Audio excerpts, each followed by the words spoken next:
찬송으로 보답할 수 없는 큰 사랑, 주님의 영광 할렐루야.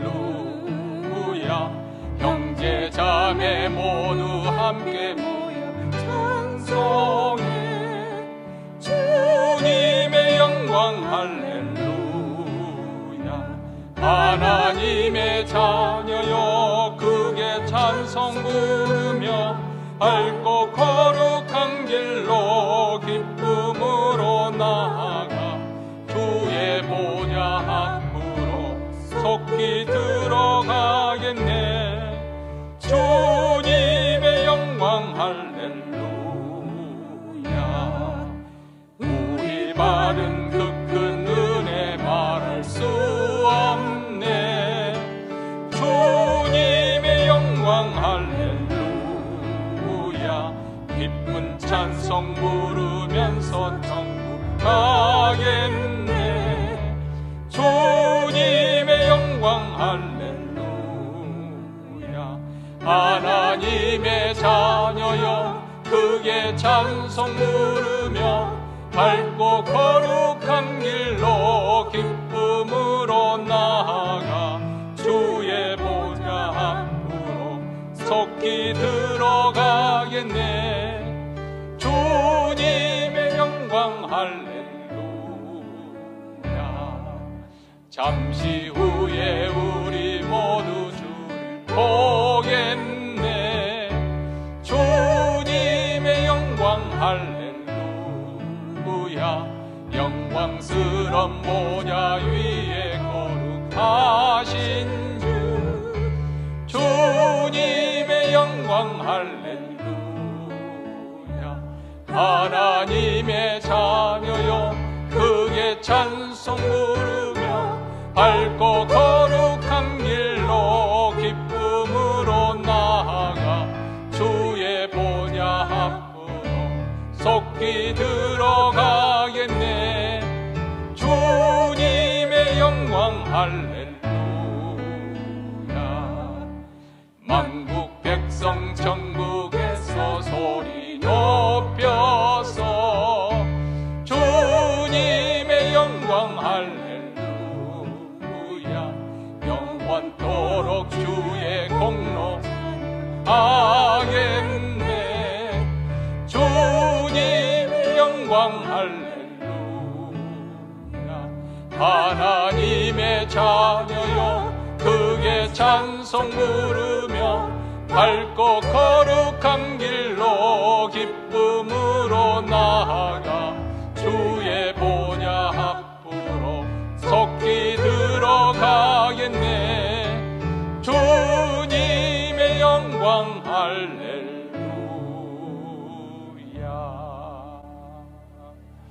이 시간 우리 마음을 앞에서 하나님 앞에 기도할 때 무엇보다도 먼저 오늘 우리가 드리는 이 예배 가운데 하나님의 영광이 나타나기를 위해서 기도하십시다.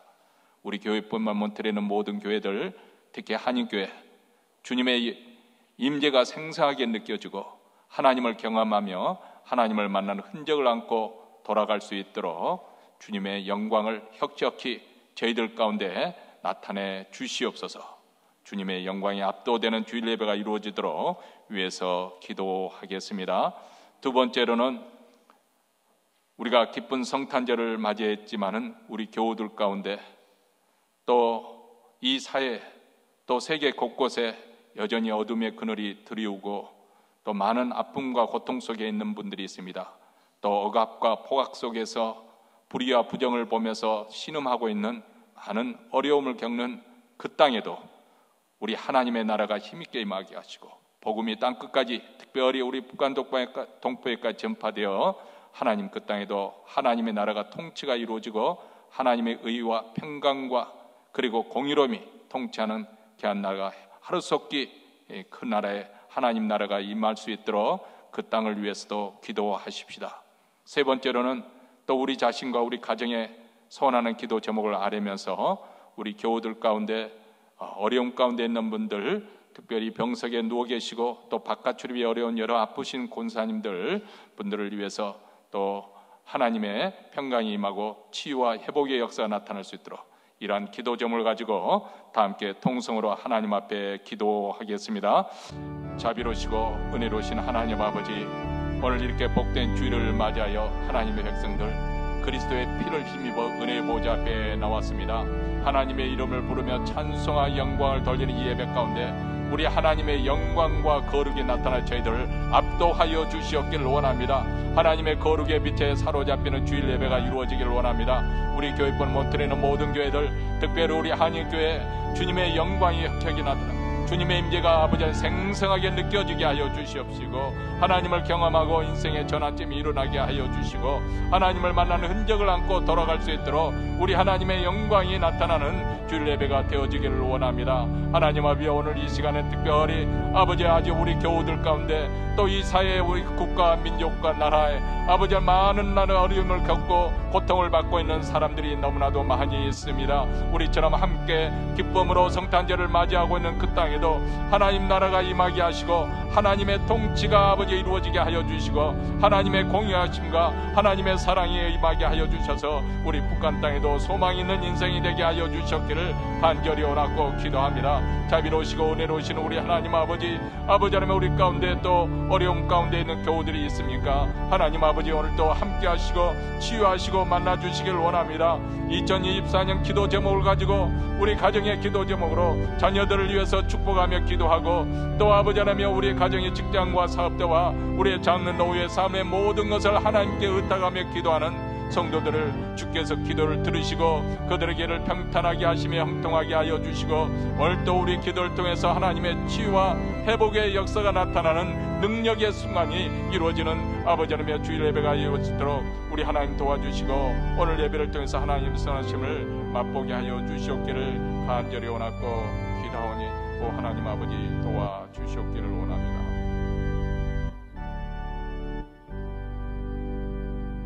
하늘에 계신 우리 아버지여, 이름이 거룩히 여김을 받으시오며 나라에 임하오시며 뜻이 하늘에서 이룬 것 같이 땅에서도 이루어지이다.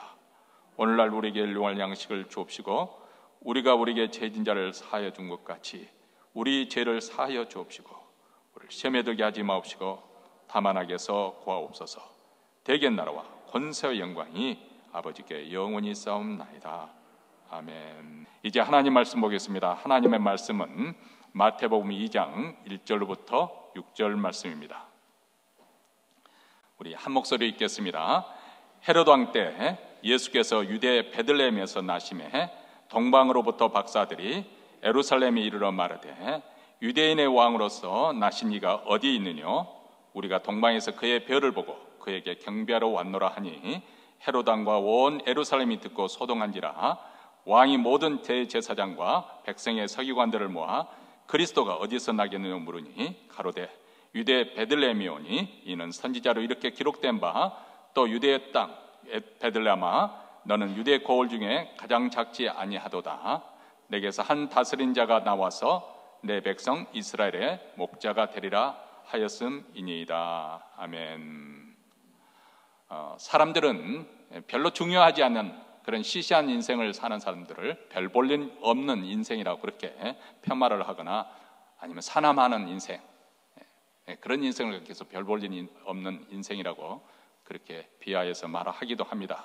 근데 오늘은 별 볼 일 있는 인생에 대해서 말씀을 나누려고 합니다.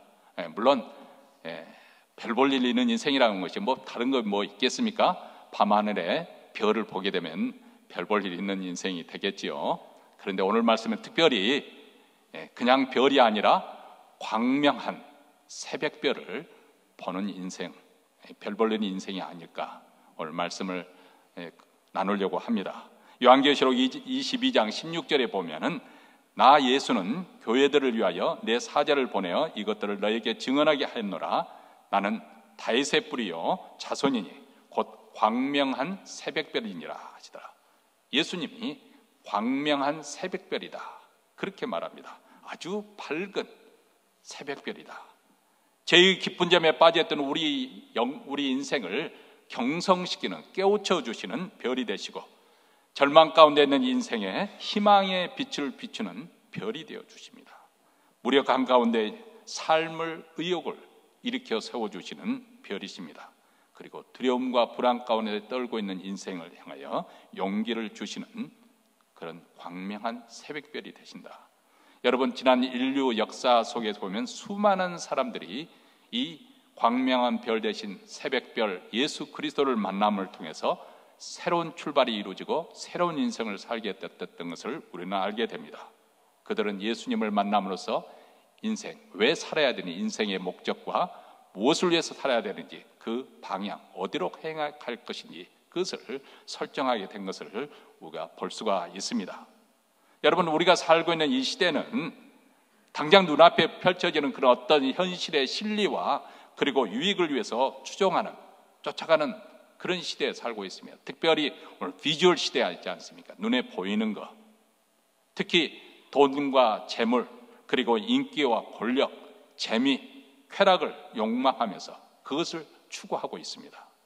사람들이 추구하는 기쁨과 즐거움이라고 하는 것도 아주 지극히 현세적이죠. 그리고 대부분 그것이 다 물질적이고 육신적인 것입니다. 그래서 심지어는 신앙생활에도 이런 영향을 받은 나머지 현실적인 축복과 현실적인 유익을 위해서 그 신앙생활을 하는 경우가 많이 있습니다. 사실 우리 모두 다 처음 그렇게 신앙생활을 시작했지 않습니까? 우리가 가지고 있는 기도 제목, 그것이 되게 보면은 아주 물질적이고 현세적이지 않습니까? 이 병을 고쳐주신다면 내가 하나님을 잘 믿겠습니다. 이 문제만 해결해야 된다면 내가 어떻게 헌신하겠습니다. 대개의 경우에 우리가 신앙의 출발점이 바로 거기서부터 이루어지지 않습니까? 그것은 마치 어떤 거와 같냐면 우리가 어린이들이 좋아하는 그 알라딘, 그거 똑같은 거죠. 마치 요술 램프에 나오는 요정 지니와 같이 하나님을 그렇게 생각한다는 것입니다. 램프의 요정 지니는 하룻밤 사이에 화려한 궁장을 뚝딱 만들어낼 수 있는 그런 무한한 능력을 가진 자입니다. 시장의 좀도둑에 불과했던 알라딘을 왕자로 꾸며주고 그래서 일국의 공주와 결혼하기도 하는 아주 능력자입니다. 그런데 램프 주인인 알라딘의 손에 완전히 장악되어서 알라딘이 요구하는 대로 그 요정 지니는 그 명령을 수행하고 있는 그런 종에 불과한 것이죠. 자, 이 모습은 우리가 조금 형태는 다를지 몰라도 예적 이스라엘 백성들이 추구했던 그리고 믿었고 신앙했던 하나님의 모습이 아닐까 그런 생각해보고 또 오늘 이 시대 많은 사람들이 하나님을 그런 식으로 접근을 하고 있습니다. 하나님을 믿는다고 하지만 실상 자기들이 원하는, 자기들이 탐하고 있는, 그리고 자기들이 소원하는 바를 성취시켜줄 그럴 그것을 하나님이라고 믿고 그런 하나님을 섬기는 것이죠. 다시 말하면 우리 욕망과 우리 욕심을 투사해서 만들어진 신을 그들은 하나님이라 그렇게 부르고 자기들이 하나님을 섬기고 있다고 생각하지만은 한마디로 성경에서는 바로 그것이 우상 숭배라는 거예요. 성경에서 말씀하고 있는 그 하나님을 섬기는 것이 아니라 자기 욕망을 투사해서 만든 신을 우상이라고 말합니다. 김희곤 씨의 소설 새로운 시작이라는 그 소설책에 나오는 주인공 리건이 바로 이 진리를 깨우치게 된 것이죠. 그래서 다음과 같이 그의 심경을 토로합니다. 내 믿음은 한낱 욕심에 불과했다. 내 자신의 속내가 훤히 드러나 보였다. 난 누구든 내가 죽지 않고 영원히 살게만 해준다면 그 자를 예배하였을 것이다. 이 땅에서 내가 떵떵거리며 잘 살게만 해준다면 나는 그 자도 예배하였을 것이다. 예수는 결코 나의 왕이 아니었다. 누굴 왜 예배할지는 내가 결정한다. 내 인생의 왕좌에 여전히 내가 앉아 있었던 것이다.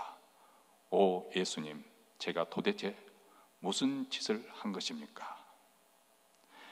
여러분, 성경에서 말씀하고 있는 하나님은 우리가 소원하는 것을 이루기 위해서 우리가 컨트롤할 수 있고 매니플레이트 할 수 있는 그런 신이 아닙니다. 우리는 그분을 두려워하는 마음으로, 경외하는 마음으로 그분의 통치를 받으며 다스림을 받아야 될 그런 하나님이십니다. 그렇다고 해서 그분이 폭군처럼 자기 목적을 위해서, 자기 이익을 위해서 우리를 희생을 요구하는 그런 분은 아니십니다. 잘못된 신을 섬기니까, 옛적 이스라엘 백성들이 보니까 잘못된 신을 섬기니까 자기들이 복받기 위해서, 부자가 되기 위해서, 심지어는 자식까지 인신공양을 하잖아요. 왜냐하면 그들에게서 가장 필요한 것은 정성을 들여야, 지성을 들여야 되는 거예요. 그런 신을 믿다 보니까 자기 자식마저도 인신공양 불태워서 드리는 그런 엄청난 비극적인 일을 하지 않습니까? 근데 우리 하나님은 그런 분이 아니십니다. 오히려 우리를 섬기기 위해서 이 땅에 오신 분이고, 오히려 그분이 우리 죄를 대신하여서 대속물로 자기 목숨을 내놓으신 분이시다. 우리가 이런 하나님을 알기 때문에, 그런 하나님을 알면 알수록 하나님을 사랑하지 않을 수 없고, 그 하나님께 충성하지 않을 수 없고, 그 하나님께 우리의 모든 것을 바치지 않을 수 없는 것이죠. 왜 우리가 그렇게 살지 못하는가? 하나님에 대해서 무지하기 때문에. 조금 전에 말한 대로 잘못된 하나님에 대한 그런 개념을 가지고 하나님을 섬기고 있기 때문에 그렇습니다. 내 인생의 왕좌에서 내 자아를 내려놓고, 내가 움켜쥔 모든 것을 내려놓고 내 왕 되신 주 앞에 나아가 사랑을 고백하고 간절한 마음으로 찬양을 바치는 그 하나님은 너무나도 멋있는 분이시고, 너무나도 찬송과 영광을 받으시기에 합당하신 분이십니다. 오늘 아기 예수의 탄생을 축하하는 성탄 축하 주일 예배를 드리면서 우리는 진정으로 그분을 내 삶의 왕으로서, 내 인생의 목자로서 믿고, 또 그분의 인도하심에 우리가 순복하며 살고 있는 것인지, 정말 그분을 위해서 내 삶의 존재, 가치를 발견하고 내가 그분 앞에서 내가 기뻐하고 즐거워하는 그런 멋있는 인생을 우리가 살고 있는지 확인하는 이 시간이 되기를 기도합니다. 자, 오늘 말씀 1절로 가보십시다. 때는 헤롯이 유대를 다스리고 있는 그런 시절이었습니다. 이 헤롯은 아주 정치 수완이 뛰어난 모략가입니다. 그래서 약관이 25세 갈릴리 총독으로 임명을 받았습니다. 이 사람은 유대인의 피를 받은 정통 유대인이 아니고 에돔 사람, 에돔의 피를 받은 사람이었는데, 그렇기 때문에 아무래도 유대인들에게 인정받지 못하는 그런 상황이었죠, 신분이. 그런데 이 사람이 아주 겉모술수에 뛰어나가지고 로마에는 그 고위층의 러비를 잘한 덕분에, 심지어는 그 황제에게 잘 보인 덕분에 유대의 왕의 자리까지 올라갈 수가 있었던 것이죠. 그런데 자기 자신 출생 성분이 그렇다는 것을 알기 때문에 백성들에게 점수를 따기 위해서 유대인들이 가장 좋아하는 화려한 성전을 아주 수십 년을 거쳐서 건축하고, 극장과 경기장 건축하는 것, 독재자들이 그런 일을 많이 하잖아요. 큰 건물 짓고 뭐 기념비 세우고 이런 문화사업에 힘을 많이 씁니다. 그런데 내부적으로는 항상 반란의 위협에 시달렸기 때문에 조금이라도 이상한 징조가 보이거나 반항의 조짐이 보였다면 누구를 막론하고 감쪽같이 살해해버리는, 제거해버리는 아주 잔혹한 사람이었습니다. 심지어는 어느 정도까지 잔혹했냐면 자기 아내와 그리고 두 아들까지. 그래서 로마 황제가 그 자기 아들을 죽여달라는 그 헤롯 왕의 요청을 듣고, 내가 헤롯 왕의 자식으로 태어나느니 차라리 돼지로 태어나는 것이 낫겠다, 그렇게까지 할 정도로 아주 권력적이 강해서 그것을 위해서는 수단과 방법을 가리지 않는 잔혹한 사람이었습니다. 이스라엘 백성들이 이 헤롯이 통치하는 41년 동안 제대로 숨소리조차 내지 말고 불안과 두려움에 떨어졌지요. 자, 이렇게 절망적이고 어두운 시대에 예수께서 유대 베들레헴이라는 작은 시골 마을에 탄생하셨습니다. 아무도 주목하는 사람도 없었고 그 잔인한 헤롯마저도 눈치를 채지 못할 만큼 아주 소박한 가운데 아기 예수가 탄생하셨습니다. 이게 바로 성육신의 비밀이죠. 우리가 그냥 성탄절 그냥 넘어가지만은, 아니, 이 우주보다도 더 크신 이 우주를 창조하시는 하나님이 어떻게 인간으로 오실 수 있단 말인가? 그것도 갓난아기로 오실 수 있다는 말인가? 이 성육신의 비밀을 알게 되면, 우리가 그 은혜를 그나마도 조금이라도 알게 되면 얼마나 감격스러운 일이 될까요? 근데 어쨌든 이렇게 조용히 오신 가운데 이스라엘 백성들이 아무도 인식하지 못하는 그 가운데 오시는 건데, 유대 땅도 아니고 저 멀리 동방에서부터 메시아의 탄생을 예감하고서 유대 땅까지 찾아온 사람이 있었습니다. 동방 박사들입니다. 초대교회 전승에 의하면 바벨론 출신의 가스팔, 그리고 메키올, 발다사레라는 현자들이었다고 합니다. 여기서 박사라는 것은 페르시아 지역이나 메소포타미아 지역에서 학자나 점성술자, 종교학자들, 그 당시로서는 아주 최고 학문을 갖춘 사람들이죠. 단지 밤하늘을 별자리만 공부하는 점성술자가 아니라 그들은 그 당시의 역사나 그 문화나 또 모든 학문의 지식을 다 갖춘 사람들입니다. 그들은 별자리를 연구해서 신의 뜻과 인생과 국가와 민족의 흥망성쇠를 알고자 연구하는 그런 사람들입니다. 그런데 어느 날 밤하늘에 별자리를 보면서 관찰하던 그들이 마침내 메시아의 탄생을 알리는 크고도 환한 별이 나타난 것을 보게 되었던 것이죠. 너무나도 선명하고 유난히 반짝이는 메시아의 별을 보고 그들은 그냥 앉아 있을 수가 없었던 것이죠. 그래서 주위 사람들의 만류에도 불구하고 먼 길을 떠납니다. 산을 넘고 물을 건너고 사막의 그 차가운 모래바람도 다 이겨내고 그 먼 길을 그들은 오랜 시간을 걸려서 마침내 예루살렘 성에 도달하고, 그리고 주저하지 않고 헤롯 궁에 들어가서, 참 순진한 건지 어떤지 모르겠습니다만 이 헤롯 왕을 몰랐던 것이죠. 메시아의 탄생을 묻습니다. 2절 말씀에 유대인의 왕으로 나시니가 어디 계시뇨? 우리가 동방에서 그에게 경배하러 왔느니라.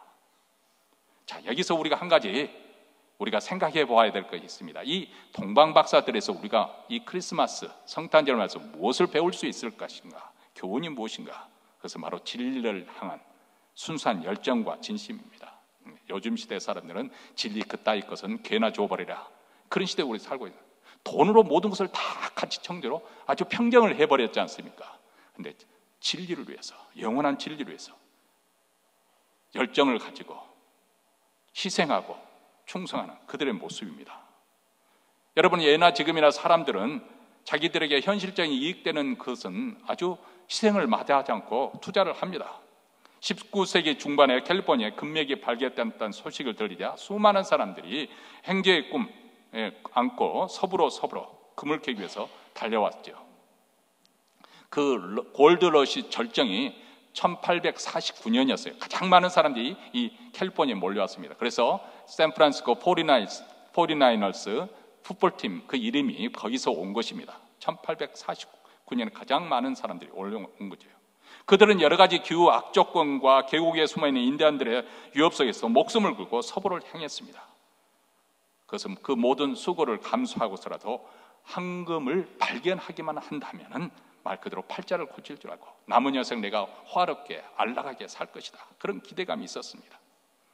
자, 사람들이 오늘날도 마찬가지잖아요. 카지노에서 도박하는 이유가 무엇이에요? 대박이 터질 줄 알고 황된 꿈을 안고 그렇게 밤새도록 하는 거 아니겠습니까? 자, 그런데 동방박사들은 메시아를 만난다고 해서 어떤 현실적인 유익이 당장 생기는 것이 아니잖아요. 그들이 뭐 병에 걸려서 뭐 치유함을 받고 생명의 연장함을 얻는 그런 것도 아니고, 학문적인 업적을 쌓고자 유명한 학자가 되고자 하는 것도 아니고, 아니면 무슨 신비한 비법을 배워가지고 도사가 되는 것도 아닙니다. 그런데 그들이 이처럼 수고와 고생을 감수하고 먼 길을 찾아온 이유가 무엇인가? 그것은 2절 말씀에서 자기들이 발견한 그 별의 주인공을 만나고, 그리고 그 메시아에 된 그분에게 경배하기 위해서. 자, 2절 말씀에 우리가 동방에서 그의 별을 보고 그에게 경배하로는 We have come to worship him. worship him, 경배하기 위해서. 여러분, 50이라는 이 단어, 영어 단어는 worth라는 이 단어와 ship, 행위라는 이 단어, worth라는 가치, 이 뜻 아닙니까? 이 행위, 정말 가치 있는 일 위해서 열망과 충성을 다한다는 그런 의미가 담긴 50입니다. 사람들이 젊었을 때는 나름대로 부귀 영화를 꿈꾸죠. 부와 명예와 쾌락을 열망하게 됩니다. 그런데 인생을 점점 살다 보면은 이것을 소유하고서도 그것이 만족할 수 있느냐? 인간이라는 존재는 그런 존재가 아닙니다. 왜냐하면 하나님께서 우리가 영원하도록 존재했기 때문에 이 세상 물질 그 한계가 있는 것으로 다 채워준다 해서 만족할 수 있느냐? 뭐 또 세상이 내가 원한다 해서 다 채워질 수 있는 그런 세상이 아니잖아요. 세상도 만만치 않습니다. 그것을 다 소유한다 해도 또 즐겨본다고 영원한 가치가 있는 것이 아니라는 것을 알고, 사람들이 그래서 인생의 마지막엔 다 염세적인 비관적인 그런 생각을 드는 것은 어쩔 수 없는, 인생이 허망하기 때문에 그런 것이죠. 자, 동방박사들도 사는 날 동안 여러 왕들을 거치고 왕조가 바뀌는 것을 봤고 여러 세대를 걸으면서 누릴 수 있는, 어떻게 보면 그 나름대로 그런 특권, 박사라는 그 특권과 인생의 재미와 즐거움을 누려봤을 것입니다. 네, 이것은 순간적인 것이고 영원한 가치가 되지 못한다는 것을 그들은 알았을 거예요. 솔로몬이 고백했던 것처럼 헛되고 헛되니 헛되고 헛되도다. 희 아래에 수고한 그 모든 것이 다 헛되도다. 이 말에 공감하지 않을 사람이 어디 있겠습니까? 그렇기 때문에 그들은 더 이상 이 땅의 것에 소망을 두지 않고 위의 것, 하늘의 것을 추구하게 됐고 영원한 것을 찾게 되었던 것이요. 그리고 그들었던 차에 바로 메시아의 별을 보게 되었고 그 별의 주인공을 찾아 이곳까지 오게 된 것입니다. 그리고 별이 아기가 있는 곳에 머물러 있는 것을 보고 가장 크게 기뻐하고 기뻐하더라. 우리가 기뻐한다는 이것에 밑줄을 칠 수 있게 되기를 바랍니다. 우리 그리스도인들의 가장 특징이 무엇인가? 우리 그리스도인들에 나타나는 가장 큰 특징이 여러 가지가 있겠습니다만 그 중에 한 가지를 꼽으라 한다면 기쁨이라고 말하고 싶습니다. 기뻐할 수가 없는, 기뻐하기가 어려운 그런 내 생활 환경 속에서 기뻐할 수 있다는 것은 그 사람이 하나님의 은혜를 받았다는, 이미 하나님의 복을 받았다는 증거라고 저는 생각이 되어집니다. 우리가 사도행전을 쭉 읽어보면 사도행전에서 강조되는 부분이 있어요. 초대교회 성도들이 두드러지게 나타나는 게 그들이 환난 속에 있었을 때, 심지어는 예수 그리스도 다시 살아나셨다는 것을 생명의 유업을 받으면 다시는 그것을 전하지 말라 채찍으로 가하면서 유업을 해서도 그들이 나오면서 어떻게 했습니까? 기뻐하며 나왔다 했어요. 기쁨. 여러분, 우리는 매일 답답하고 시끄러운 현실에 살고 있습니다. 그래서 여러분 뉴스도 적당히 거리를 두고, 저도 그냥 타이틀만 읽지 디테일하게 읽지 않으면 그러면 열받으니까 짜증나잖아요. 이 세상에 일어나는 일들이, 아니 어떻게 이런 일이 일어나서 어떻게 이런 것을 또 좋아하는 사람들도 있고 말이죠. 세상이 참 그렇습니다. 그리고 뉴스가 대부분 비극적이고 또 잔인한 뉴스가 많잖아요. 그런 뉴스를 해야 사람들이 시선을 끄니까, 사람이 한 명 죽어갖고 사람들이 관심도 안 갖습니다. 몇십 명이 몇백 명이 죽어야 사람들 그런 일이 일어났어? 그러니까 참 세상 뉴스를 보면 시청하면 할수록 기분이 우울해질 수밖에 없고 기쁘지 않습니다. 그렇기 때문에 성찰절 이 아침에 우리가 아기 예수, 이 기쁨의 소식을 우리가 듣고 있는 것이죠. 눈을 들어서 하늘을 바라봐야 됩니다. 광명한 새벽별의 주인공이신 예수님을 바라봐야 됩니다. 우리 인생의 진정한 기쁨은 하늘로부터 오는 것이기 때문에 길이요 진리요 생명이 되신 이 예수를 만났을 때 진정한 위로를 얻을 수 있고, 그리고 우리가 평강을 얻을 수가 있고 기쁨을 누릴 수 있기 때문에, 그리고 이 기쁨은 세상에서 물질적으로 채워지는 것이 아니기 때문에 영원한 기쁨, 누구도 빼앗아갈 수 없는 그런 기쁨입니다. 예수님을 만났을 때 누구이든 그 사람이 어떤 신분이든 간에 바로 이 기쁨을 누리고 있는 것을 성경은 우리에게 보여주고 있지 않습니까?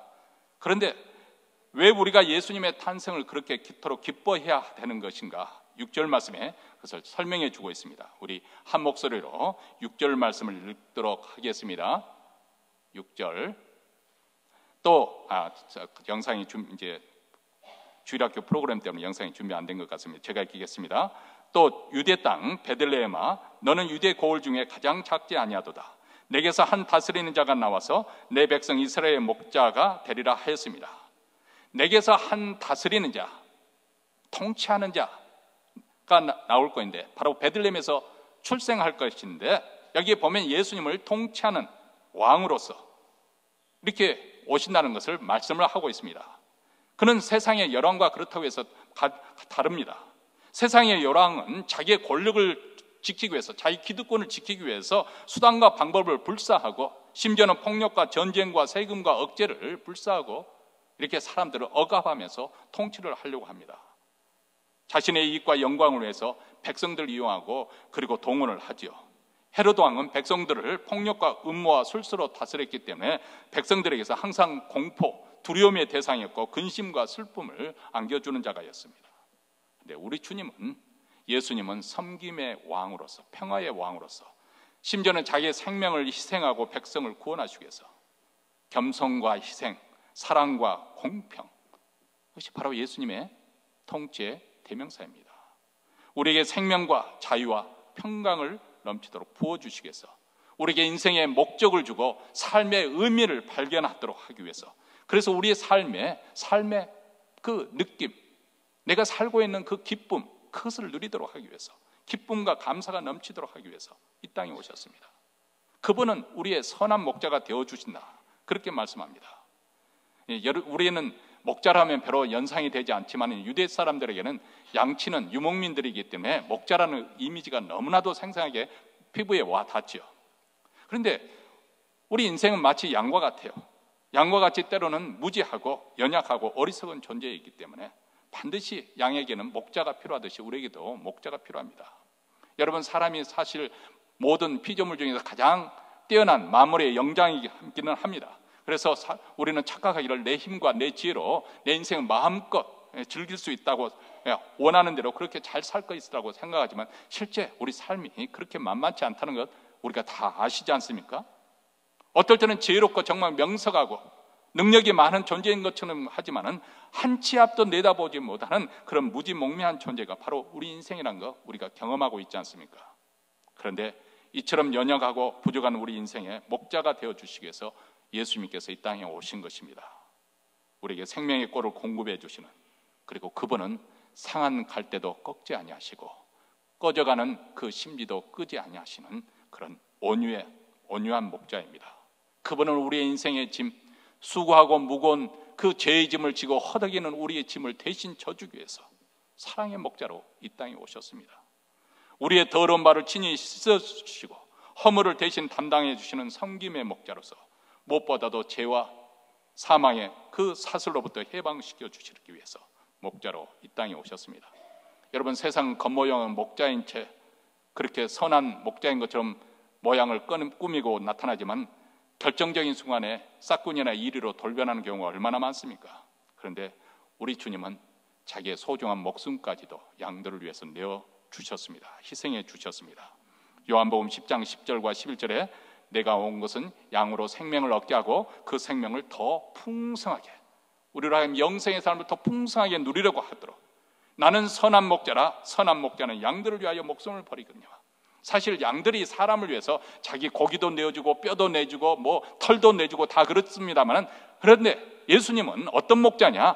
양들을 위해서 자기 목숨을 내어주는 목자. 이런 목자가 어디 있겠어요? 그래서 예수님을 가르쳐서 특별히 구별해서 선한 목자다, 그렇게 앞에 그 셰퍼드라는 말을 그렇게 붙인 것입니다. 우리 주님은 하늘의 천군과 천사로부터 영원토록 찬송과 영광을 받으시기에 합당하신 성자 하나님이십니다. 그런데 그분이 죄인의 목자가 되기 위해서 이 땅에 오셔서 자기 목숨까지 희생하시는, 얼마나 감격스럽고 얼마나 기쁜 소식입니까? 그래서 우리가 이 성탄절에 가장 크게 기뻐하고 또 기뻐하는 줄 믿습니다. 그렇다면 동방박사는 그들의 기쁨을 어떻게 표현했을까요? 11절 말씀입니다. 집에 들어가 아기와 그 모친 마리아 함께 있는 것을 보고 엎드려 아기께 경배하고 보배함을 열어 황금과 유황과 몰약을 예배로 드리니라. 엎드려 아기 예수께 경배를 드리면서 먼 길 오면서도 잊어버리지 않고 그때 챙겨왔던 소중한 보배함을 열어서 황금과 유황과 몰약을 예물로, 그 당시 최고의 보화겠죠. 가장 값어치 있는 보화를 아기왕 예수께 드렸다는 것입니다.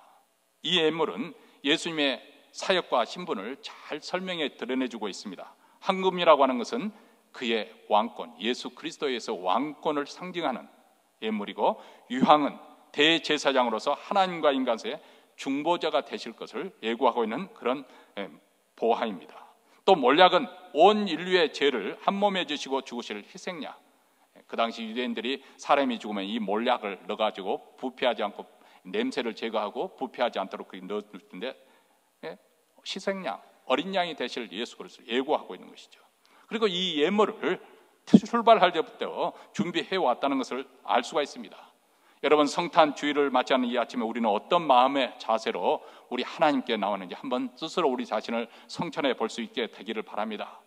우리의 왕이신 주님께 진정으로 감사와 찬양의 보배함을 열어드려서 진정으로 감사, 우리 하나님께서 여러분에게, 물론 여러분이 또 감사하기 때문에 감사 예물도 드리고 그렇지만은 여러분에게 무슨 돈을 달라거나 재물을 달라거나 그게 아니고 우리 하나님의 바라시는 게 있어요.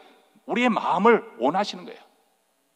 우리가 정말 하나님을 왕으로 모시고 그분을 찬송하는 것을 우리 하나님이 원하시는 거죠. 그때 바로 하늘의 기쁨이 우리 심령에 충만하게 임하실 줄로 믿습니다. 예수님이 이 땅에 왕으로 오셨습니다. 맞습니다. 왕이기 때문에 우리를 다스리시는 분입니다. 목자로 오셨습니다. 우리의 길을, 인생길을 지도하십니다. 사실 예수님이 오기 전에 우리는 죄의 노예였습니다. 사망의 왕으로 사는 인생을 우리가 살고 있었습니다. 사단이 지배를 하고 다스렸는데, 그렇기 때문에 무엇을 해도 우리는 만족함이 없었고, 무엇을 해도 그 열매는 항상 부끄러운 열매였습니다. 그래서 원치 않는 어둠의 삶을 살고 있었습니다. 죄의 충동과 욕망에 이끌려 살았습니다. 사실 그때는 나도 내 마음 한속에는 깨끗하게 살고 싶고 거룩하게 살고 싶었지만 그것이 마음대로 되지 않았습니다. 나도 하늘의 별처럼 그렇게 빛나는 인생을 되고 싶었지만 누구나 다 스타가 될 수 있는 것이 아니지 않습니까? 왜냐하면 우리 안에 죄성이 있기 때문에, 죄가 나를 어둡고 추한 인생을 살게 만드는 것이죠. 그리고 사망의 권세가 나를 우울하게, 또 불안하게, 두려움을 주는 것입니다. 그런데 이제 희망과 소망이 생겼습니다. 왜냐하면 참된 왕이 오셨기 때문에, 사랑과 화평의 왕, 공평과 정의로 다스리는 왕 예수께서 오셨기 때문에. 여러분, 한 나라가 누가 다스리느냐, 여러분, 정치라는 것이 평소에는 별로 그렇게 우리에게 실생활에 연결되지 않다고 생기기 때문에 누가 대통령이 되면 상관이 없을 것 같지만은, 그런데 말 그대로 나쁜 대통령이 되어보세요. 정치라는 것이 얼마나 소중한 것인지, 내가 행사하는 투표 한 표가 얼마나 중요한 것인지. 물론 저는 믿는 사람으로서, 또 목사로서 정치 한 사람에서 그것이 하나님의 그 역사, 구원의 역사에 방향이 달라지거나 행방이 달라지거나 그렇다고 생각하지는 않습니다. 더 큰 차원에서 하나님께서 그것을 통해서도 하나님의 뜻을 이루기 때문에 그것 가지고 놀라지는 않겠지만은, 그러나 현실적으로 그 나라를 누가 다스리냐에 따라서 엄청난 영향을 미치는 것은 우리가 다 경험하는 바입니다. 아무리 그 나라가 부강해서 잘 싸웠다고 해도 무너지는 것은 일순간에, 1, 2년 안에 무너질 수 있는 것이 또 우리 현실이기도 합니다. 이처럼 누가 그 나라를 다스리냐 하는 것이 굉장히 중요한 사례인데, 무엇보다도 우리 마음도 어떻게 보면 또 하나의 영토나 마찬가지잖아요. 국가나 마찬가지입니다. 그런데 그 국가를, 그 영토를, 그 마음의 영토를 누가 다스리느냐? 사단이 다스리느냐? 아니면 평화의 왕이신 예수 그리스도가 다스리냐? 그때 그 인생이 판이하게 다를 수밖에 없습니다. 사단이 지배하는 그 나라는 그 영혼이 피폐할 수밖에 없는 것이고요.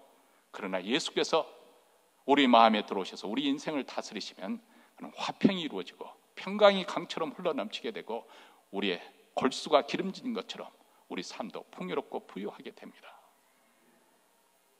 항상 기쁨과 은혜가 넘치게 되죠. 이 예수님은 우리의 사랑과 경배를 받으시기에 합당하신 우리의 왕이십니다. 우리가 모든 것을 그분께 드려도 조금도 아까울 것이 없습니다. 왜냐하면 주님이 먼저 나의 구원을 위해서, 나의 영생을 위해서 자신의 목숨을 내놓으셨기 때문에 그렇습니다. 나의 수고와 헌신을 우리 주님은 다 알고 계시고 받아주시고, 그분은 우리에게 끊임없이 복을 주시는 분이기 때문에 그렇습니다. 오늘 성탄절을 맞이해서 우리 삶의 왕으로 오신 예수 그리스도, 그분을 마음을 활짝 열고 영접하고, 그리고 그분의 다스림을 기꺼이 받아들이고 그분을 찬송하고 찬양하며 여러분의 인생이 더욱더 복되기를 주의 이름으로 축원합니다. 기도하겠습니다. 하나님 아버지, 감사합니다. 오늘 성탄 축하 예배를 드리면서 아기의 아왕 예수로 탄생하신 이 성령신의 사건이 우리 인생에 어떤 의미를 갖고 있는 것인지 다시 한번 생각해 보았습니다. 겸손의 왕이요, 평강의 왕이요, 사랑의 왕이요, 공의로운 왕, 그분이 우리의 마음을 다스려 줄 때 우리 마음에 진정한 안식이 이루어지고 쉼이 있고, 그리고 우리 마음에 평강이, 화평함이 임하고 기쁨과 감사가 넘치는 인생으로 바뀌어주는 줄 믿습니다. 그뿐만 아니라 우리가 속한 이 공동체, 교회 공동체도, 우리 가정이, 그리고 이 사회, 그리고 세계의 여러 열악한 가운데 억압과 착취를 당하고 있는 그 나라, 특별히 우리 북한 땅에도 하나님의 그 복음이 전파될 때, 그 나라가 임하게 될 때 비로소 평강이 지배하게 되는 줄 믿습니다.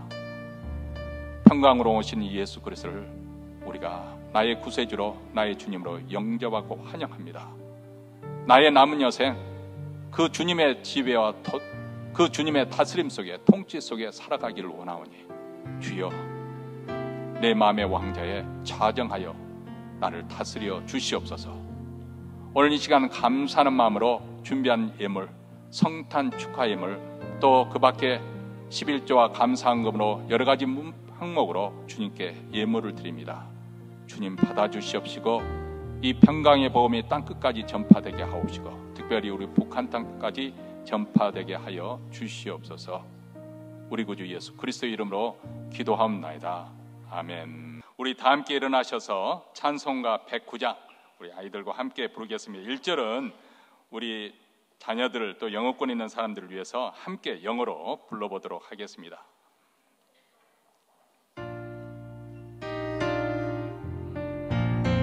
Silent night, holy night.